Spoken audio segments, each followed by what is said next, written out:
नमस्कार दोस्तों, जय माता रानी की। भक्तों, ओम पितृदेवाय नमः। पितृपक्ष का समय चल रहा है। ऐसे में गरुड़ पुराण का वाचन या श्रवण करना सभी पापों से मुक्ति देने वाला होता है। यह पुराण भगवान श्री कृष्ण ने अपने भक्त वाहन गरुड़ जी को सुनाया था। इसी में एक प्रसंग आता है जब भगवान बताते हैं कि प्रेत कैसे होते हैं और उनका आचरण कैसा होता है। पितृपक्ष के दौरान गरुड़ पुराण पढ़ने की परंपरा है। श्राद्ध पक्ष के दौरान गरुड़ पुराण पढ़ने से सारे पाप नष्ट होते हैं। भक्तों, आज हम आपको गरुड़ पुराण से जुड़ी प्रेत योनि की रहस्यमय कथा सुनाने जा रहे हैं। प्रेत शीघ्र रोधक और प्रेत लेखक की दर्द भरी कहानी से हमें यह शिक्षा मिलती है कि पाप कभी भी मनुष्य का पीछा नहीं छोड़ते। भगवान श्री कृष्ण स्वयं कहते हैं कि हर पाप का फल अवश्य भोगना पड़ता है। इसलिए इस वीडियो को अंत तक जरूर देखें और जानें कि प्रेतों का जीवन कैसा होता है और ऋषि सतवदन ने कैसे उन्हें मुक्ति दिलाई। ओम पितृदेवाय नमः। सनातन धर्म की महिमा अनंत है। जब भी पितृपक्ष आता है तो हमारे मन में अपने पूर्वजों के प्रति श्रद्धा और कृतज्ञता की भावना स्वयं जाग उठती है। कहते हैं कि इस समय किया गया श्राद्ध, तर्पण और दान हमारे पितरों की आत्माओं को शांति देता है और वंशजों को पापों से मुक्ति प्रदान करता है। इसी पितृपक्ष से जुड़ी हुई एक अलौकिक कथा गरुड़ पुराण में मिलती है। यह वही पुराण है जिसे स्वयं भगवान श्री कृष्ण ने अपने प्रिय भक्त वाहन गरुड़ जी को सुनाया था। श्री कृष्ण और गरुड़ के बीच संवाद के रूप में यह ग्रंथ प्रकट हुआ और आज भी ये हमें मृत्यु के बाद के जीवन और कर्मों के फल का गहन रहस्य समझाता है।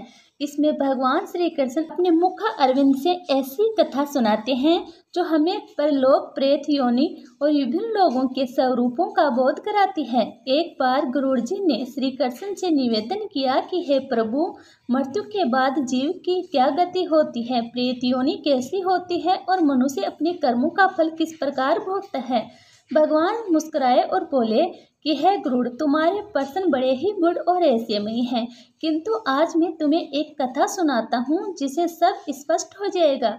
फिर श्री कृष्ण ने सबतंग नामक एक ऋषि की कथा सुनाई।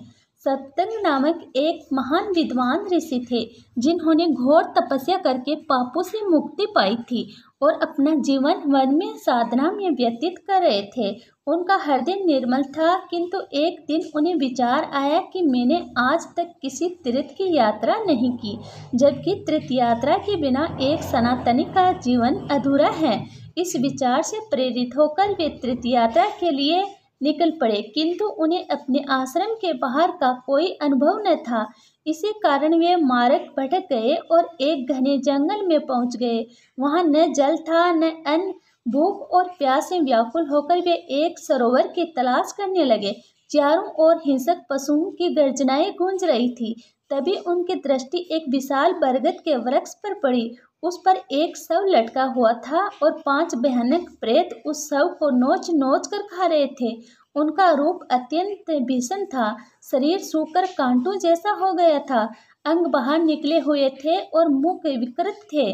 जब उन्होंने सप्तंग ऋषि को देखा तो वे सभी दौड़कर उनकी ओर लपके और आपस में झगड़ने लगे कि ये मनुष्य मेरा भोजन है, नहीं मैं इसे खाऊंगा। सप्तंग भयभीत हो गए और उन्होंने हृदय से भगवान का स्मरण किया। तभी श्रीहरि ने उनकी रक्षा के लिए मणिभद्र नामक यश को भेजा। मणिभद्र ने उन प्रेतों को बांधकर सप्तंग ऋषि के चरणों में डाल दिया। यश की प्रार्थना और सप्तंग की तपस्या के प्रभाव से प्रेतों के हृदय में विवेक जागा। उन्हें अपने पूर्व जन्म की समृद्धियां याद आई और वे विलाप करने लगे कि हे ऋषिवर, आपके दर्शन से ही हमारा हृदय पवित्र हो गया। अब हमें अपने पापों की याद आ रही है, कृपया हमें क्षमा करें। ऋषि ने करुणा भरे स्वर में उनसे उनकी दुर्गति का कारण पूछा।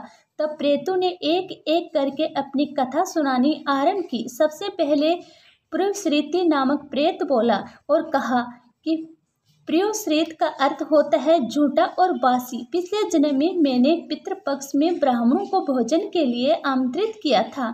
एक वृद्ध ब्राह्मण मेरे घर आने में देर कर बैठे। मुझे भूख लगी और मैंने पहले ही भोजन कर लिया। बाद में जब वे पहुंचे तो मैंने उन्हें झूठा भोजन परोस दिया। यही पाप मुझे प्रेत योनि में ले आया।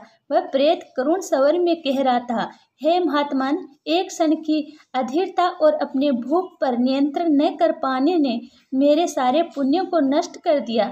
जरा सोचिए, ब्राह्मण जो देवताओं और पितरों का प्रतिनिधि माना जाता है, उसको मैंने झूठा और अपवित्र भोजन दिया। वही अपराध आज मेरी आत्मा को भटकने पर विवश कर रहा है। इसलिए मनुष्य को चाहिए कि पितृपक्ष में विशेष सावधानी बरते और ब्राह्मणों को आदर सहित शुद्ध अन्न प्रदान करे। दूसरा प्रेत बोला, मेरा नाम सूचीमुख है। इसका अर्थ है सुई के छेद जैसा मुख। मेरे जीवन का अपराध और भी भयंकर था। मैं अपने पिछले जन्म में निर्धीर लुटेरा था। धन के लोभ में मेरी बुद्धि अंधी हो गई थी। एक बार मैंने एक माँ और उसके छोटे पुत्र को तीर्थ यात्रा पर जाते हुए लूट लिया।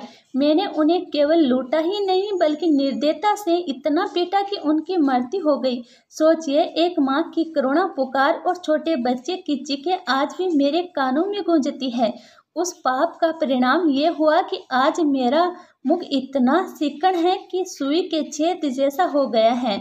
मैं कुछ भी खा पी नहीं सकता। मेरी आत्मा भूख प्यास से व्याकुल रहती है और यही मेरी यातना है। हे ऋषिवर, यही कारण है कि मैं हर समय पछतावे की आग में जलता हूँ।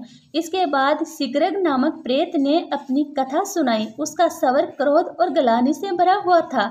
मैं अपने पूर्व जन्म में एक व्यापारी था। मैं व्यापार के लिए समुद्र मार्ग से दूर देशों में जाया करता था। एक बार मैं अपने घनिष्ठ मित्र के साथ व्यापार यात्रा पर गया। संयोगवश उसे भारी लाभ हुआ और मुझे भारी नुकसान। मेरे हृदय में ईर्ष्या का विष भर गया। जब हम जलायान से लौट रहे थे, वह गहरी नींद में सो गया। उस समय मेरे भीतर का दुष्ट स्वभाव जाग उठा और मैंने उसे गहरे जल में धकेल कर मार डाला।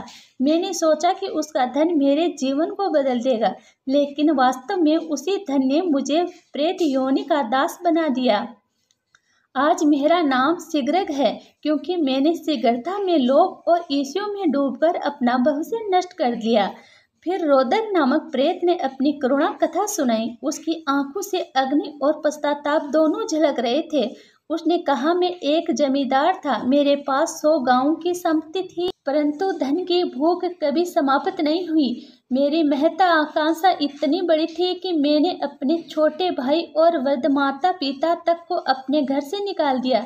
वे असहाय होकर भटकते रहे और अंत में भूख प्यास से पीड़ित होकर मृत्यु को प्राप्त हुए। उनके आंसू और श्राप मेरे जीवन के पीछे साये की तरह लग रहे। आज मैं रोदक कहलाता हूँ, क्योंकि मैंने अपने ही परिवार को ठुकराया और उनके लिए अपने द्वार बंद किए। यही कारण है कि आज संसार मेरे लिए बंद हो गया है और मैं इस घोर प्रेत योनि में भटक रहा हूँ। इसके बाद लेखक नामक प्रेत सामने आया। उसकी कहानी सुनकर ऋषि सतवदन का हृदय कांप उठा। उसने कहा, मैं उज्जैन के एक प्रसिद्ध मंदिर का पुजारी था। भगवान की सेवा के लिए चुना गया था, लेकिन मेरे भीतर लालच का दानव छिपा था। एक दिन मैंने भगवान की मूर्तियों से आभूषण और रत्न निकाल लिए। भगवान का स्वरूप विकृत और करूप लगने लगा।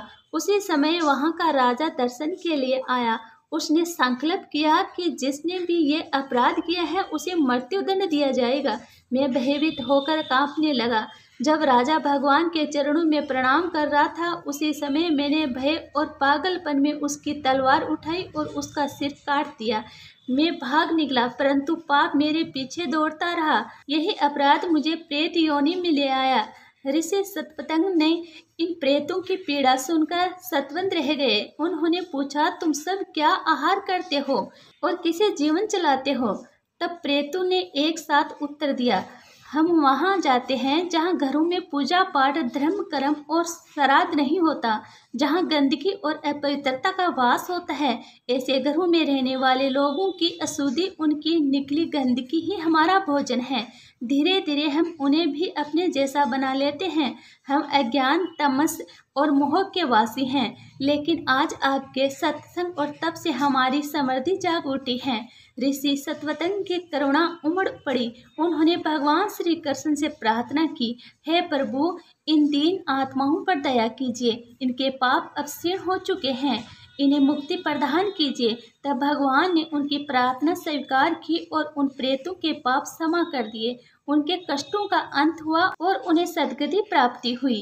इसके बाद भगवान श्री कृष्ण ने गरुड़ जी को उपदेश दिया, हे गरुड़, मनुष्य सोचता है कि वह पाप करके बच सकता है, परंतु पाप उसका पीछा करता है, वही उसे जकड़ लेता है। इसलिए मनुष्य को धर्म और पुण्य के मार्ग पर चलना चाहिए। यदि कोई पाप हो भी जाए तो तुरंत पश्चाताप करना चाहिए और मुझे समर्पित होकर निष्काम भाव से जीवन व्यतीत करना चाहिए। पितृपक्ष का महत्व इसी कारण है कि इस समय श्रद्धा से पितरों का तर्पण और श्राद्ध करने से उनकी आत्मा को शांति मिलती है और पितरों की कृपा से परिवार सुख समृद्धि को प्राप्त करता है। जो लोग अपने पितरों का तिरस्कार करते हैं वे प्रेत योनि में चले जाते हैं, लेकिन जो श्रद्धा और विधि से श्राद्ध करते हैं उन्हें पुण्य, शांति और मोक्ष की प्राप्ति होती है। इस प्रकार गरुड़ पुराण की ये कथा हमें सिखाती है कि मनुष्य के कर्म ही उसका भविष्य बनाते हैं। धर्म, दान और पितृभक्ति ही सच्चा जीवन है। जो अपने पितरों का आदर करता है वह ईश्वर के कृपा पात्र बनता है और जो उनका तिरस्कार करता है वह पाप और प्रेत योनि का शिकार होता है। प्रिय भक्तों, गरुड़ पुराण में स्वयं श्री कृष्ण ने उपदेश देते हुए बताया है, मृत्यु के पश्चात हर आत्मा को वैतरणी नदी अवश्य पार करनी पड़ती है। ये कोई साधारण नदी नहीं, ये कर्मों की कसौटी है। जहाँ पाप भारी होते हैं तो नदी बन जाती हैं, कांटों, कीचड़ और अग्नि से भरी पीड़ा की धारा, और यदि पुण्य प्रबल हो तो ये वैतरणी एक शांत शीतल सरिता बनकर आत्मा को पार कराती है। कोई भी जन्म, कोई भी कुल, कोई भी धर्म इस सत्य से अछूता नहीं।